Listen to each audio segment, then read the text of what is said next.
All right, Cam, let's do it, man. I'm really excited to have this conversation because, I mean, ever since I've met you and we had conversation around, like, especially PH 360, some people won't know what PH 360 is, but every person that I sort of come in contact with and start having a health conversation around, like the conversation around health types always comes up for me now. And it's a big part of, conversations that I'm having with people to open up their minds and get them to discover the person that they are. So I suppose for people that don't know what PHA is or PH 360 is, how would you explain it? Let's start there so people have a bit of an idea, and then we can dive down the rabbit hole. Okay, well, we're a very purpose-led organization, and the way to think about it is everything that we're doing is about the betterment of humanity, and that is how can we eliminate chronic disease and pain from the planet by 2050? That's our initial vision, with our ultimate vision being everybody knowing who they are, being celebrated for who they are, being recognized by those around them for who they are, without needing to change, and then using their strengths to do good for the world, in their own way and contribute back to the collective. So with that as the mission, everything that we do then hinges off that. So a big part of it, what we do, my work is in training health professionals to deliver precision health. So PHA is the health professional organization that trains health professionals. PH 360 or the SHA group is the sort of the umbrella organization that has done the 22 years of development in this space. And very simply, we know that every single person is different. We know that the treatment that a person needs, the training, the nutrition, the sleep, the social interactions, the climate, the environment around you, everybody responds to that environment differently. And so you need a very, very specific set of environmental factors like nutrition, sleep, etc., in order to bring about your best health, because you're just constantly responding to the environment. So we measure that difference, like what makes you different, and we're doing that better than anybody else in the world right now and more comprehensively, so that people can then say, I now know what my body needs, I now know how my body responds, now I can do something about it. And that gets delivered through health professionals or through technology, through an app that interacts with who you are and also what environment is best for you. And so the whole goal is that people live their best lives, and it can be very, very different to the person next to them. And the big thing in the industry right now is that everybody just gets treated as the same. Oh, you're a woman, let's do a perimenopausal program for women. That's personalized because I'm thinking about your age. But every single woman is different in perimenopause. Oh, let's do weight loss because let's just get lower calories because that solves everybody's problems. But the research would say that 25 to 50% of people don't actually respond to certain types of diets, and they need a diet that's specific to them. Hey, let's get you fit, let's get you strong. But it turns out that 15% of people won't actually respond to normal running training. We'll see a 20% of people will actually lose lean body mass when they start doing weight training, for example. So everybody responds differently. So we understand that difference, and then we train health professionals to help measure their clients. We also support workplaces and a whole lot of different things to measure who you are, understanding physical and mental elements, and then what's the best environment that I can put around myself for my best health. So that's in a nutshell the mechanisms of what we do, and we deliver that through a whole lot of different places and spaces. Yeah, awesome. Because, I mean, this is one of my understandings that I've really come to know is that in order to, I think it was Socrates that said it, in order to heal thyself, you need to know thyself. Yes. And a lot of people are going about things in a way based on what worked for someone else and what worked for another person. And I suppose when you look at the health and fitness industry, it's very much led by trends as well. Led by trends in terms of bodybuilding, in terms of, I mean, like if you look at an example now, like High Rocks and everyone changed that way, or there was a CrossFit stage. There's these trends that happen, and then it's the same thing around food and everything as well. So obviously what you guys do is incredible. Like, how would you start off by And maybe this is a way to start talking to, just to give people a little bit of insight into the health types as well. Because me understanding that for myself, when I first learned it, I was like, whoa, this is very eye-opening for me. Yeah. Not just in terms of my health either, like in terms of my physical health, but also my mental, emotional, and spiritual health. And what's important to me, like it's a very eye-opening way, because even with like the personality profiling, like there's so many different types of personality profiling out there, but for this way of assessing, I suppose, to understand me without asking me personality profiling questions, I was like, whoa, this is so cool. So where would, like, based on obviously like what you're amazing at, what you guys are amazing at, where does someone start with knowing themselves so that it can actually come into alignment? Yeah, so obviously you can do a profile and measure yourself up and do that through a health professional as well. The way that happens, we actually look at the outside of your body to understand what's going on the inside. So we know that there's some really interesting relationships in the size and shape of your body and how that relates to different health conditions that you're going to have or more at risk of having. And then it even flows into your personality and how you orient to the world as well. And the way to think about it is your body is developing with an intention. It has intention in the way that it develops. You don't get to a particular size and shape, a very specific size and shape, without a very particular intention. And so when you think about it that way, it's really interesting. It's like, oh, my body actually has an intention. And when I put my body into the right direction, I'm using it for its intended purpose, I go into flow. I feel better. I start healing. If you are using your body for an unintended purpose, then you start breaking and injuring and creating disease. I'll give you some examples. You take a sumo wrestler and you say, great, we're going to make you start running marathons now. And in the first 3 weeks, every bone in their foot breaks because they just can't tolerate the amount of sheer force that's going through their body, because it's not the intended purpose of the sumo wrestler. The sumo wrestler is a very big human that's designed to do heavy, grounded things. That's the intention of their body. They've got a bigger bone structure. They've got more mass. They've got more muscle. The intended purpose, and Aristotle spoke about this, and that is, what is your telos? The telos is the end purpose. And a sumo wrestler, its end purpose is to move explosively and powerfully and resist force. Like if we were to think about truly what its intended purpose is. Whereas then you look at a marathon runner from Ethiopia that's skin and bone and very efficient muscle, and you put them in a sumo wrestling match, they get broken into 17 pieces very, very quickly because it's not the intended purpose of that body. The intended purpose of that body is to be light, is to bounce, is to have endurance, and naturally their fitness is very high. And so the intention is do things that match your body. Light, repetitive, rebounding activities that require lots of oxygen usage. Running is perfect. So put your body into running and you'll have success and you'll feel flow and you'll recover well. And so just those two visuals right there, a very lean, skinny individual versus a very large individual, you can tell they've got different genes, they've got different hormone levels, they've got different growth factors, they've got a different size of their digestive system, a different cardiovascular system, and that's all by design. It's all developing together so that one system can support another. And so the health types then, we understand that people are different, that's great, and everybody is unique, but it takes too long to educate everybody on all of the individual difference. So it takes too long. There's 8 billion people, and to go through everybody's nuance, we can do that with the technology, but we can't do it when we're having a 60-minute podcast. So the way that we've done it is to say, great, well, where can we start drawing some lines and clustering people into groups that have similar tendencies?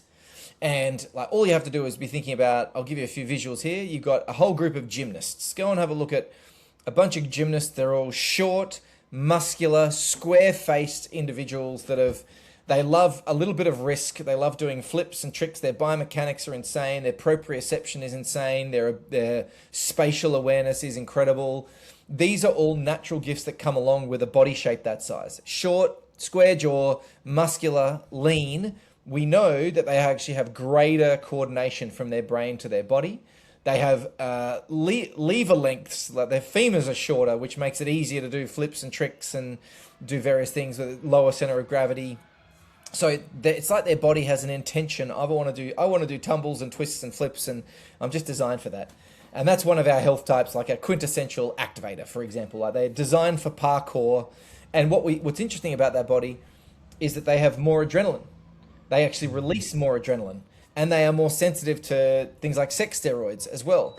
So what this means is that they are naturally searching for an environment that matches their hormones. So the intention is produce adrenaline. The intention is be sensitive to sex steroids, with the overarching intention being do things fast and competitively. Now, interestingly, those hormones also reduce the length of your femur. It changes the way that your body develops. It enhances your ability to stay lean and also develop musculature. But you don't have the same growth factors. They don't have as much growth hormones, so they don't get as big. They're smaller, but with good muscular density, and so they end up being this is a perfect body for gymnastics. And the adrenaline and testosterone are also saying, oh, I want to experience things that bring on adrenaline. I want to do risky things. I want to just speak my mind. I want to just do things that create a sense of, fire. And so you have an influence throughout your whole life of these chemicals, and of course your brain follows suit. So yes, I want to do fast, explosive things to match my adrenaline and my testosterone. And yes, I want to move my body in coordinated fashion because that feels really, really good for me. And I also want to speak my mind because the adrenaline just makes me want to say it. And I can kind of enjoy the risk of creating a bit of a disturbance socially as well. I'm okay with that. So like all of it just comes together as a package, and we call them the activator.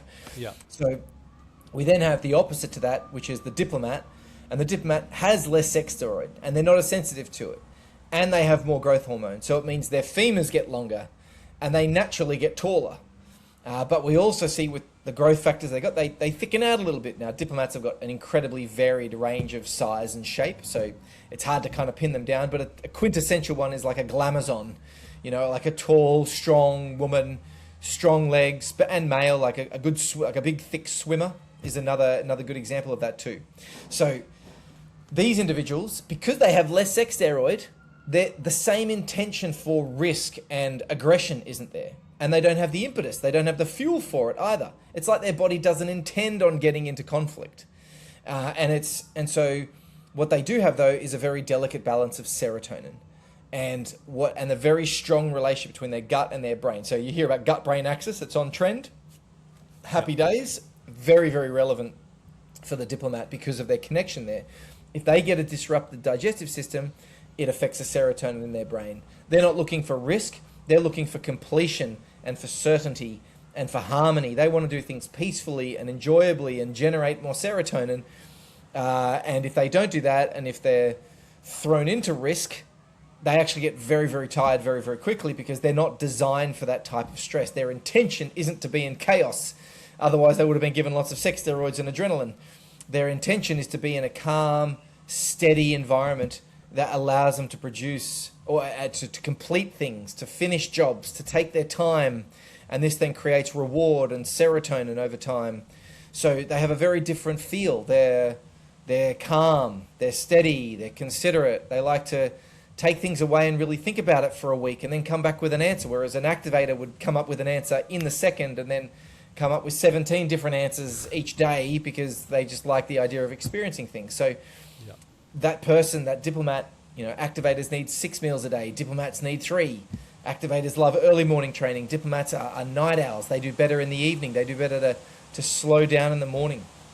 So normally going through all 6 is incredibly time consuming, and but I can speed it up and go through. But I'll do a third, and then we'll see how we're going. So the third is a typical one that you're going to see in the fitness industry. Like the activator is essentially the fitness industry. Yeah. So it's wake up early, go hard, go fast, eat proteins, go no pain, no gain. Like that's the fitness industry. That's the culture that we have. Whereas the diplomat is the hiking industry. I want to go for a nice hike in nature and take my time and really take in the sights. But we find a lot of diplomats come into the fitness industry and they really find a mismatch, and it creates a lot of stress for them as well, but they still think it's the only way to go, so they stay. The Guardian is a third type. They're the biggest, strongest sumo wrestler, Samoan, just a big, strong individual.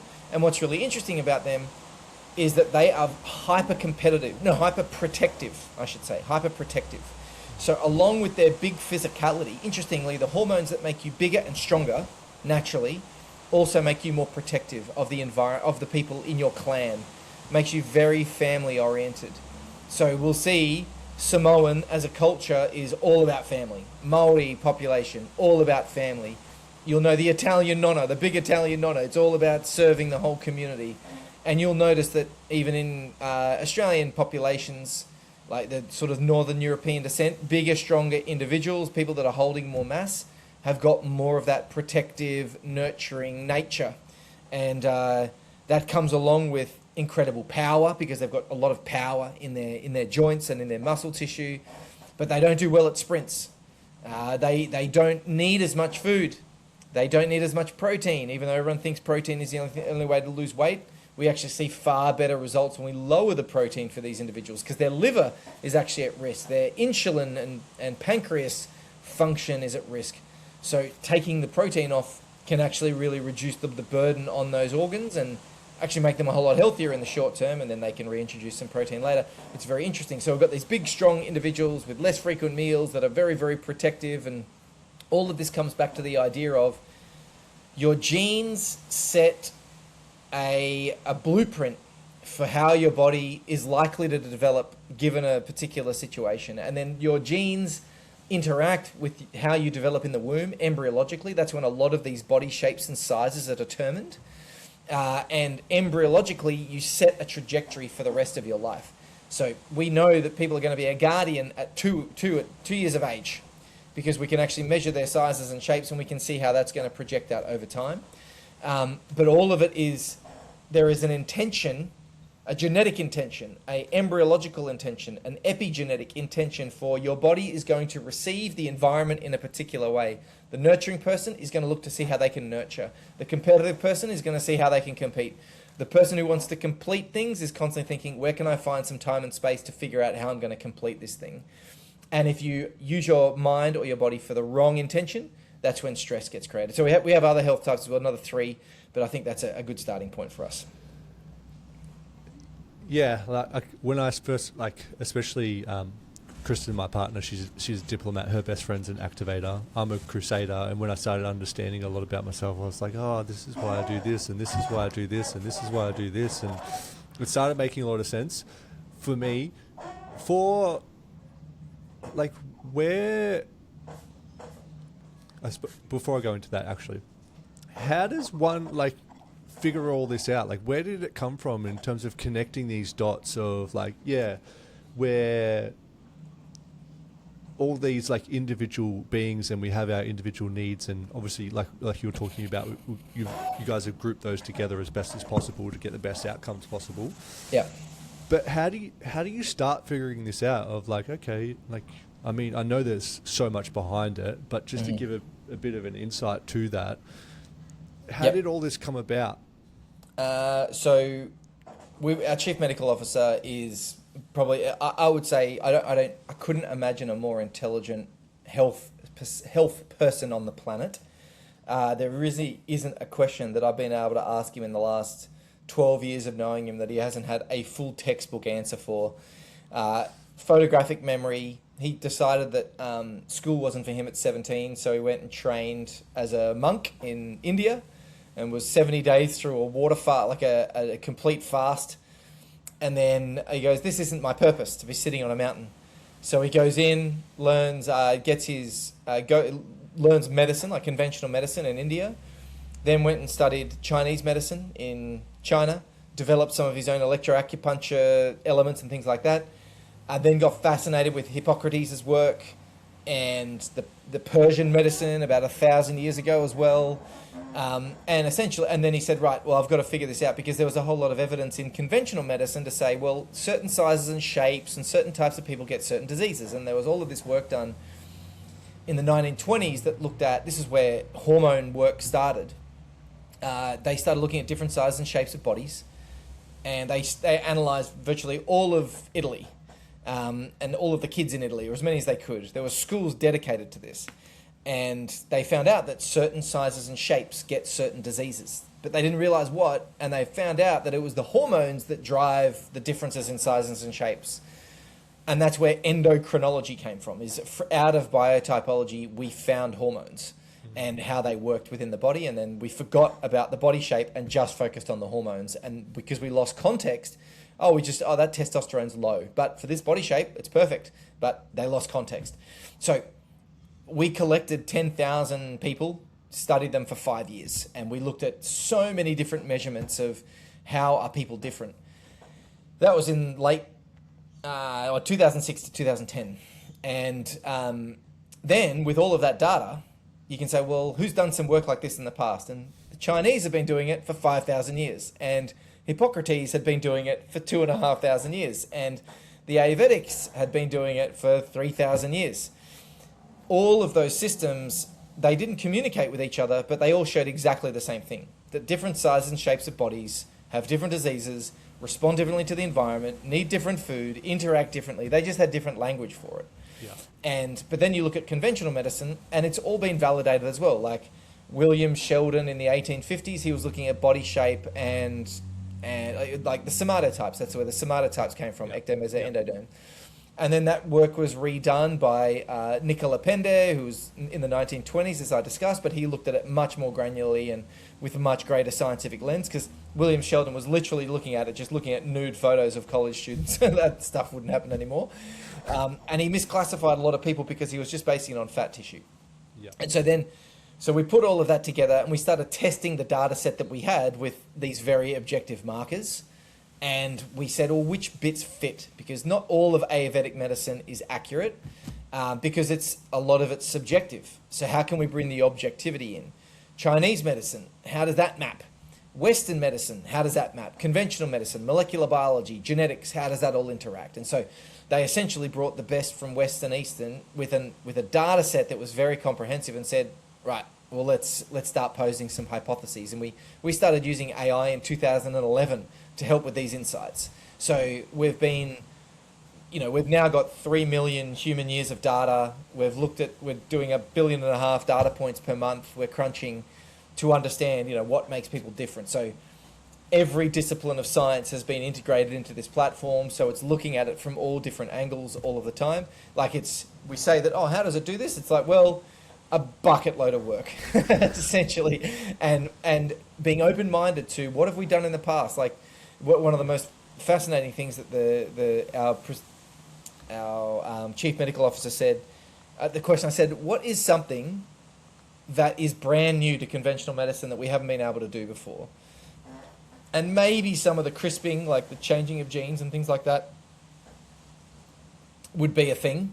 But outside that, virtually every single treatment that we have in medicine right now has been already used by populations in the past. Like every single thing, even down to, like, he gave examples of radiotherapy and chemotherapy and how there's various parts in the world that provide different elements of that.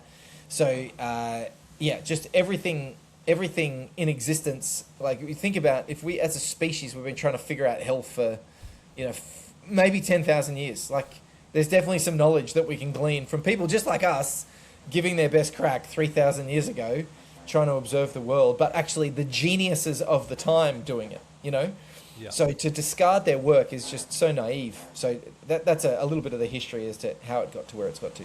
Yeah, I think it's a big piece of, like, there's so many, like, science is such a massive thing these days that people are trying to reinvent the wheel and trying to find the new thing and the next new craze or the next new methodology or whatever it is. But everything that we need to live healthily and to lead people and to show people how to have vitality in their life already exists. And I don't know, I mean, I've been in the industry for 15 years and I haven't come across something or someone that has as much. And I suppose the world we live in as well is so much science-based that the data that you guys have and being able to intertwine that into a method and a process and strategy and what's actually going to work for someone rather than it just being science and data.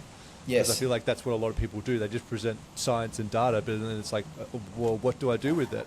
Exactly. 100%. It's one of the biggest things that we see all of the time. You know, we're in the way that our platforms work is what exactly do I do now? You know, it's not even in like, let's explain all of the stuff that's going on. It's like, no, just eat spinach. Because if you eat spinach, things get better because spinach is good for your body. But for another person with kidney stones, spinach would be a lot less recommended because it's got calcium and oxalates in it, for example. So just what do I actually do is the intervention. And pretty much all of the people that we're in business against, or we're all in business together ultimately, but the people that are in our space that say that they're similar products, all they do is just track data.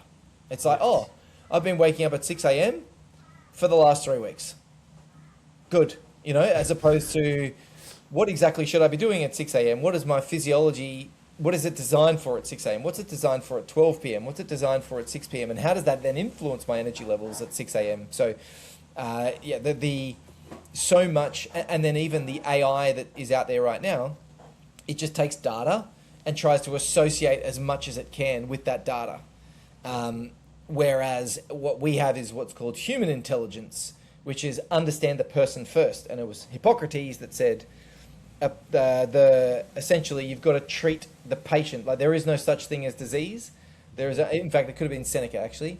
There is no such thing as a disease. There's only such thing as an individual who is diseased. Yeah. And without the individual, you can't treat them because you don't know what's caused the disease. You could have a headache for 17 different reasons, but if you know who the person is and you know what they've been through, you've got a much better chance of understanding where that headache has come from. So what human intelligence is all about is to say, well, who is this person? What is their preferred exercise? What is their preferred nutrition based off their genetic and epigenetic makeup, rather than, oh, I learned about the keto diet, so I want weight loss and keto. I'm going to put that into ChatGPT. Is keto good for weight loss? And it'll say yes, because there's studies to show that. Yeah. But it's like, is keto good for this person? It's like, no, because they've got gallstones and that amount of fat is going to be terrible for their bile production and it's going to put them at greater risk of disease later, whatever it might be. So this is where understand the human, and this is where data gets used much more intelligently. It's not what data do you have, it's what does this data mean for you? That's the question that we are answering, that makes the big difference in this space. Yeah. So with all of this and everything you've come to learn and come to understand, what's the evolution of like coaches and health professionals in the industry to be able to move away from like the trends and everything that is just, I suppose, like I feel like you have a completely different lens of like what cookie cutter is, for example. Like so many health professionals say they're not doing cookie cutter, when you would look at it and what you guys do and the level to which you're doing it, you'd be like, well, no, that's still like a templated thing that you're throwing a blanket term over everyone. So how does someone move through that of like the next evolution of really working with, like you're talking about, the person and the individual, yep, to be able to get them better results? Yes. So, in brief, you have to have the understanding that everybody is different in your head, and that, and it's amazing that because we've got training for health professionals to learn how to deliver this to their clients. Once they've been through a couple of different people, they realize, oh, you need completely different foods. You can't even have nuts, but this person can have all the nuts in the world, and you've got to eat 3 meals per day and you can skip breakfast. You need 6 meals per day, and if you don't, you're going to fall apart. Oh, you need training in the morning and you're not going to enjoy training in the afternoon so much. You're going to only do training in the afternoon, and if you do it in the morning, it can really put a stress on your system. It starts to get people thinking, oh, I need to be making a very, very different consideration here. So you need to sort of see it and experience it to start off with, but you also need to get some insights for yourself. You can be doing what health professionals probably forget is that they've been living with themselves for 20, 30, 40 years. They understand a lot of their cues. They're hyper vigilant for those cues. And so they've got a good understanding of what works for them. And then they try and turn that into a program that they give to somebody else, and they don't get the same results, or they might get immediate results because they've come from a really poor lifestyle and cleaning things up helps a little bit. But they don't get the long lasting change, or there's still a group of non-responders that don't really engage with it. So where health professionals really get the light bulb is when they see, oh, not only have I been analyzing myself for the last 40 years, but I've made a change where I've added another meal in and I'm now training at a different time and I feel 20% better, even though I've been focusing on this for the last 20 years of my life, just changing the timing of my training. The specific foods, like the specific vegetables that I'm eating has made a difference to my digestive system, for example. So that personal experience, it matters a lot for how their mindset changes, because once you understand that, you then walk around thinking, oh my God, if I didn't have all of the answers for me, what's appropriate for all of these other individuals as well? And then I trained as a dietitian, exercise physiologist, did my PhD, and where I realized all of this was a problem was because I was going through the process with clients, and I was getting non-response. I was running my PhD and an intervention trial it was, and 3 people got amazing results and 30 people got negligent results, or not negligible results is what I'd say. And the reason is because my population of breast cancer survivors weren't designed for 5 meals per day, weren't designed for really high, weren't going to benefit as much from really high omega-3 doses. What they actually needed was the right timing of their training, 3 meals per day, and lots of plant-based meals, and lots of circulation. And not the protocol that I had was more, short, sharp strength training, 5 meals per day, and, whatever it might be. So the intervention was wrong. So I got to just see this firsthand, is people not responding. And normally what happens in our industry is that practitioners just say, oh yeah, they didn't really try. They just sort of say, oh yeah, people didn't get a result, so they didn't really try. They're not really my kind of client. And then they end up saying this thing of, I just want clients that really want to change. They go through this phase of, I don't want to work with clients that aren't ready to change anymore, because I just want clients that are really ready to change. And that's just saying, I just need clients that are like me. That are going to follow my advice and get the results the way that I do. And that's a trap that sort of the second year personal trainer or the second year fitness industry person falls into, because in the first year they'll just take anyone that they can get their hands on, and then they get burnt by people that don't get response and give them bad feedback or whatever it might be, and say, great, I only want people that are really committed to this. And what we need to realize is that the program that you were providing that person was wrong. The way that you've tried to coach them is wrong. Some people need a competition. Some people need hand-holding and nurture and weekly catch-ups and high-fives and share family photos. Other people do not want to see anyone in your family at all, ever. They just want to turn up and get a training session in and get as much work as they can get done. So I guess what I'm trying to do with this explanation is just to help people understand that you cannot provide a templated solution, because people need different types of vegetables. They need different types of foods. They have different injury concerns. They have different sleep patterns that are better for them. They have better training styles that are better for them. So to think that we can even start putting a template around these things for everybody, it's negligent, because the evidence, the science says it does not work for everybody. And so that all of those points, I guess I'm just trying to really hammer home this idea that if you're not thinking of people's differences, then you're missing the whole point. You're not treating the person, and that's the change that needs to occur. And what about the change? Because I feel like you guys do the food and the training and the physical side of things better than probably anyone with your understanding of it. What about the internal stuff of someone knowing who they are and their beliefs and their behaviors and their personality and who they are in this world? Obviously, it's one of the big questions that if most people tune in, who am I and who am I in this world?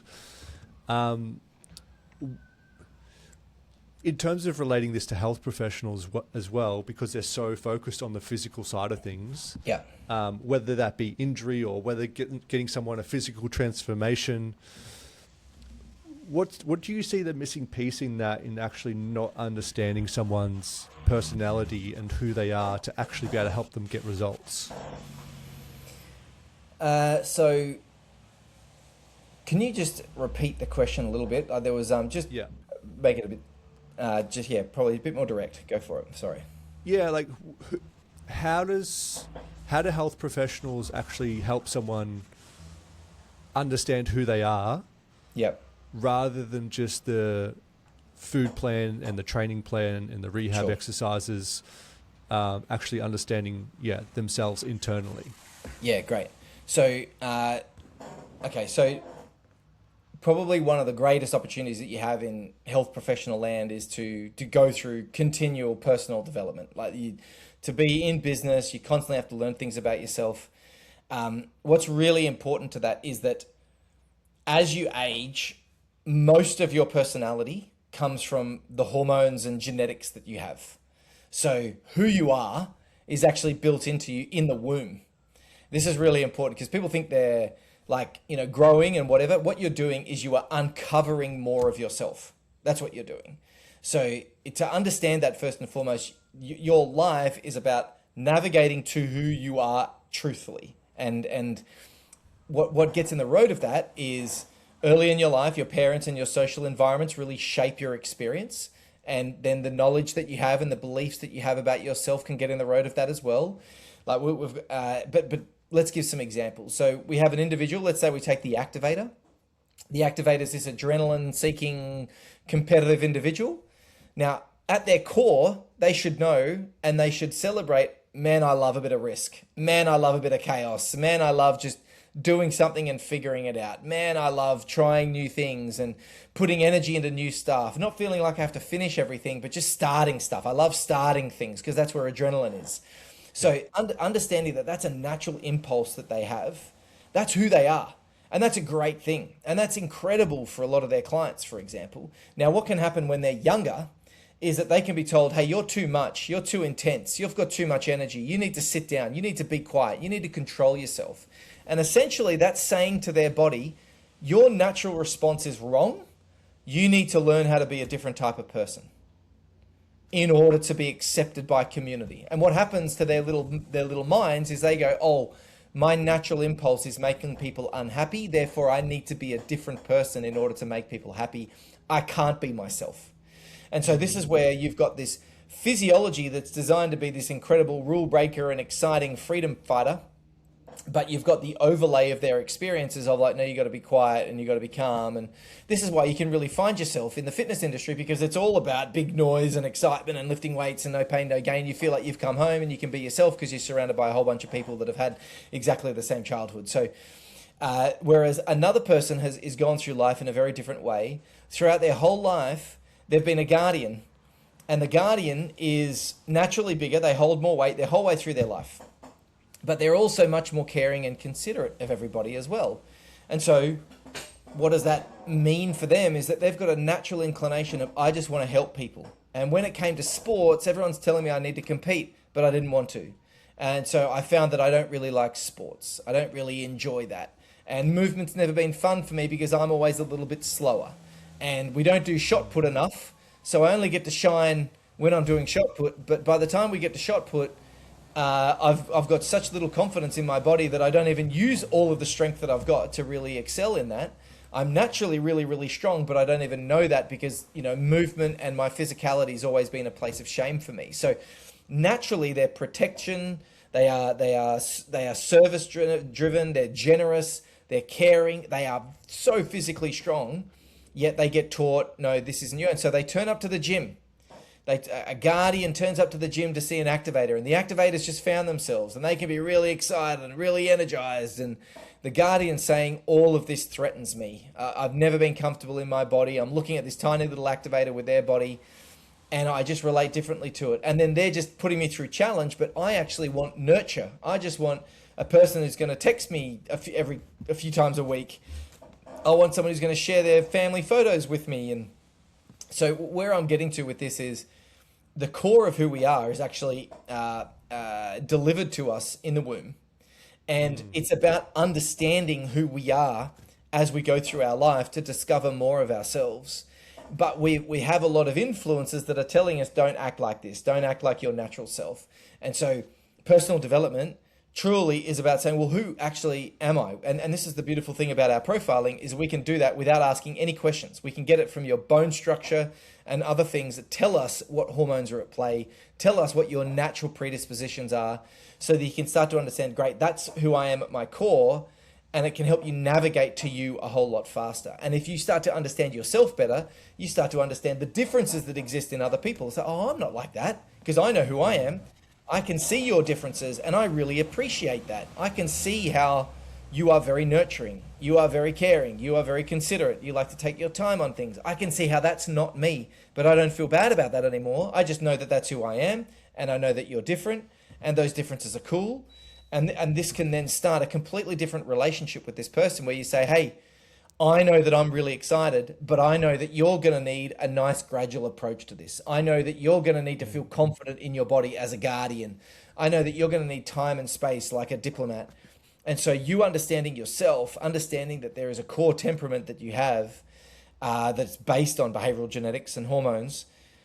As soon as you learn to appreciate yourself, then you can start appreciating others. And when you start appreciating people for who they are, not just for what they do. Oh, you did that training really well. No, not that. I love how you turn up. I love how you care for people. I love how you say g'day to everybody in the gym. I love how you're supporting people no matter where you are. Like when people are celebrated just for who they are, that's when they start feeling like they can be themselves. That's when great health comes as well. And we aren't taught about this stuff. So trainers are just taught to do the training, do the food, get them out of their own road of their barriers, but we're not even thinking about where is this person coming from and how are they built and what's their temperament and what are their natural strengths and what are their experiences throughout their life that's changed who they are too. So this is such an incredible opportunity to just fast track that and get to the core of them much, much quicker. Yeah, I feel like it's such a cool insight to see who people are through their genetics and through their hormones, like you're talking about, because everything is based on all other personality profiling that I've done anyway is based on a questionnaire, and then that's very subjective, it's not objective, and you're not getting, based on what you're saying, then you're probably getting half of who someone actually is, because you're getting this blend of who they're designed to be, but then also who they've been conditioned to be, and they're not discovering who they truly are. Do you find that through what you guys do versus other profiling? Yeah, exactly. Well, a person can answer they'll answer the questions differently at work than they will at home. I know people they've got this really driven mentality at work. They're very unemotional at work, and then they go home and they're like silly. And so if they answer the questions at work, they'll answer with that frame of work. They'll go home and they'll answer with the frame of silly because they just feel different. And what's interesting is that one of those personas is more natural to them. And they're having to put on a mask, probably at work, that creates strain for them all day long. And so those personality profiles go by who you think you are. And most of us have no idea what our natural strengths are because the natural strengths are so embedded in us that we don't realize their strengths. So we can't even appreciate ourselves. Like a really good example, that was at a workplace. And we were doing a natural strengths exercise, and one of the guys goes, my workmates told me that I'm level-headed, but isn't everybody level-headed? And I said, no, mate, very few people are level-headed, and this is a natural strength. But he goes, surely everyone sees it in this balanced way like I do, and they don't. So just that navigation of things is really, really interesting. Whereas what we're measuring is we don't ask for personality. So we get, and this is where people can be really confused. In fact, one interesting story of that, I had an individual, she was very, very stressed. But at work, she was in absolute flow. At home, lots of stress. And for her body, home was actually very important for her physiology. Home creates safety and certainty, and that's very, very important for some individuals. And she goes, this program, it doesn't suit me when I'm at home, but it suits me when I'm at work. And I said, that's because you're in flow at work and you're in stress at home.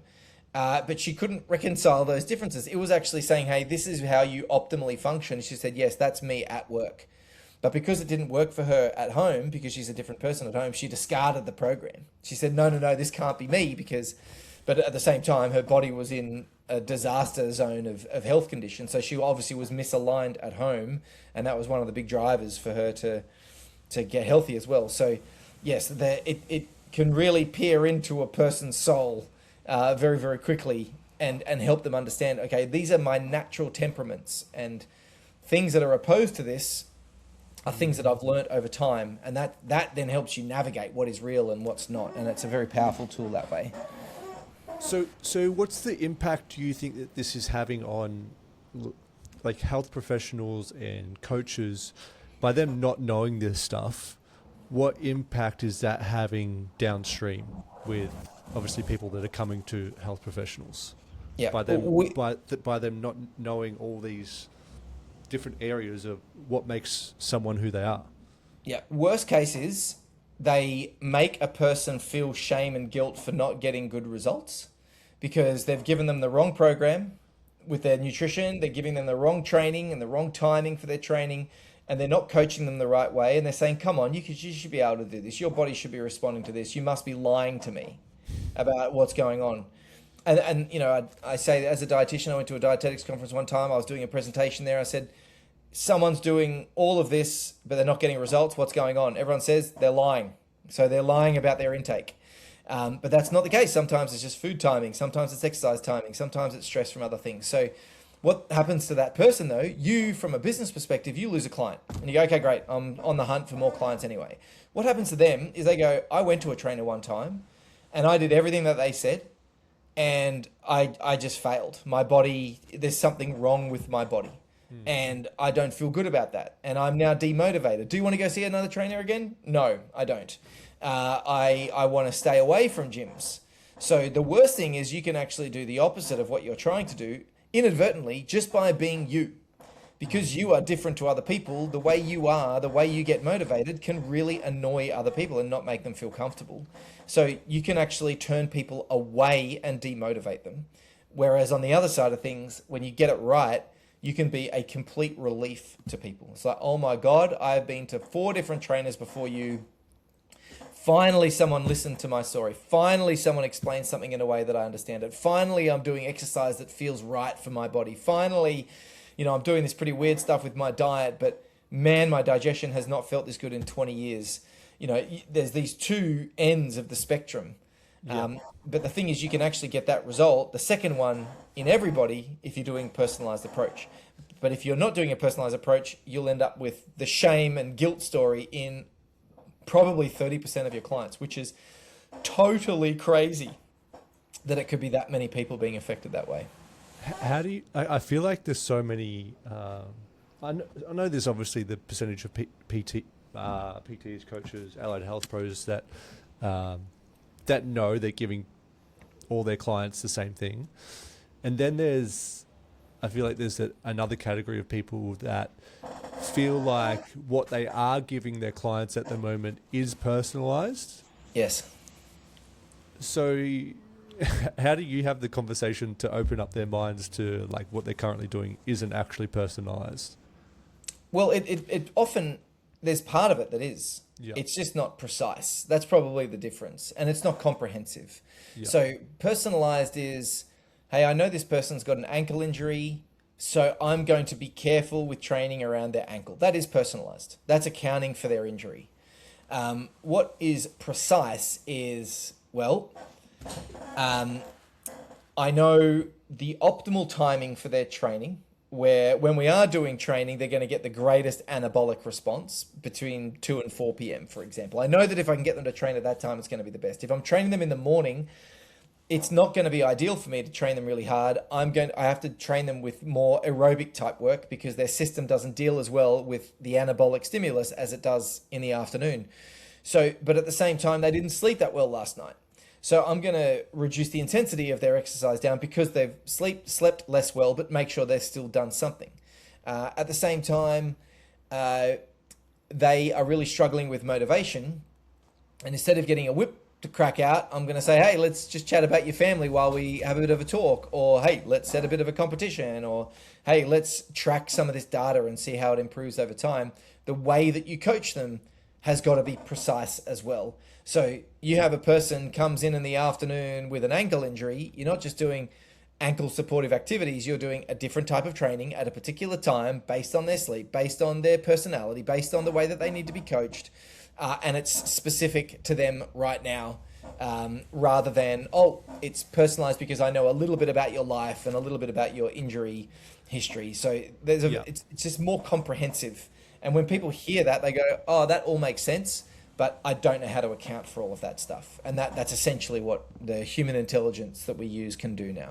Yeah, I was about to say that. People are probably thinking, well, how the hell do I do all this and put it all together? And it's like, well, that's exactly what you guys have designed and put together to make it easy for people so that they don't have to spend 3,000 years trying to figure it out themselves.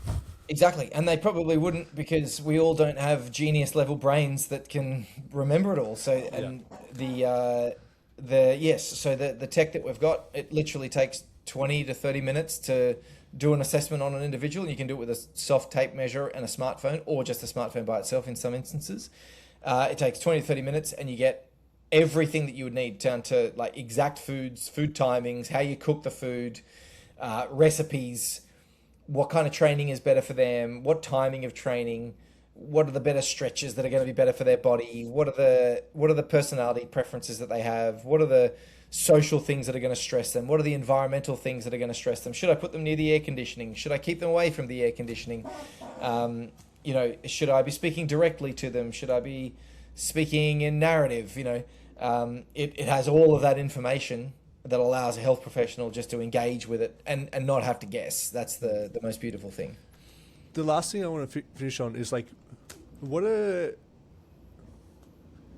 how does this impact people by them understanding this? How does it impact them in a way that they probably didn't think it was going to impact them? A lot of the things that we hear is, it's like I've been given permission to be me. They go from an inkling, like, oh, I've always thought that hasn't been great for me, but now I know it isn't. It's the level of certainty that they get. They're like, whoa, that's crazy.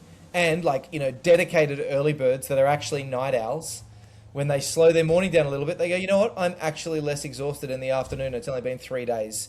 I can't believe that something so small can have such a powerful impact on me. And also, I feel like I'm truly doing things for me now, for my body, specifically for me. That's the big deal. And it's that permission to be yourself, the permission to honor the feeling that you've had, the inclination that you've had.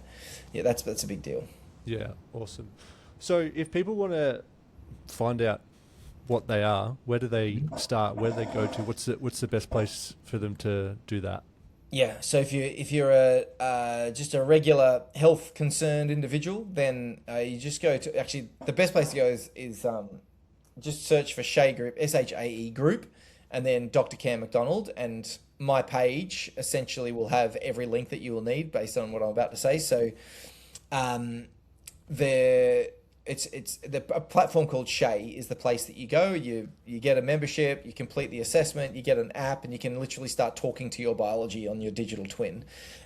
So that's the place where you can go, and that will help you really navigate your health in a really, really powerful way. The second thing, I guess, for health professionals is there's health professional courses where we teach all of these principles, and then we help you put it into practice. So it's with the technology and with the sciences, and then you can go out and you can actually support clients to do it as well. And then we have corporate applications for corporate well-being. We have gym applications for gyms, and even school applications for schools, and Learn 360. So there's a whole lot of different things that you can do depending on what you need. Yeah. Yeah, awesome, man. I'll chuck that in the description and everything, so the links are there for everyone to check out as well. Man, thanks for this. I feel like I could talk to you all day, just about all these different things around food, around personality, around all the stuff. You're a wealth of knowledge, so thank you for giving us some of your time and jumping on. I appreciate it a lot. Might have to get you back for another one because I feel like there's so much more to explore.